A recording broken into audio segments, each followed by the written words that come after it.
Texas Republican lawmakers are trying to take control of how certain topics are discussed in public schools, passing a bill in an effort to try and abolish critical race theory.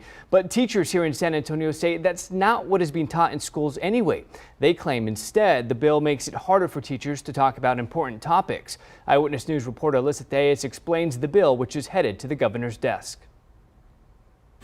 Being a teacher is important work, a form of leadership. Luke Amphlett knows this well. We have a duty to make sure that our students understand the world around them. He's been a social studies teacher at Burbank High School for several years. He says 98% of his students are Latinx, but he says his job has just gotten harder. It's impossible for my students to really understand the world if this bill's provisions tie the hands of teachers. Senate Bill 3 tries to put a check on how racism, current events, and the country's founding are taught in schools. The bill states teachers don't have to discuss current events or public policy, that slavery is the true reason for the founding of America, and cannot provide credit to students who choose to participate in political activism. It also stripped upcoming requirements that students learn in schools, like the history of white supremacy and the ways in which it is morally wrong. Making it not seem so bad, we sort of got away from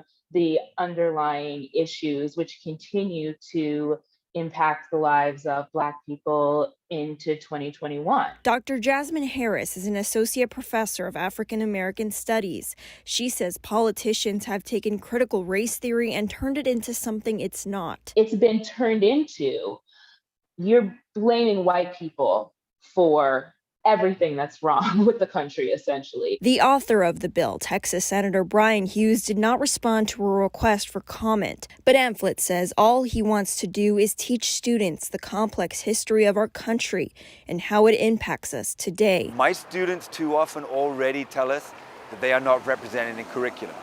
They don't see their lives, their communities, their cultures represented in the work that they do in school. So that is exactly what he plans to do. Alyssa Theus, KENS 5 Eyewitness News.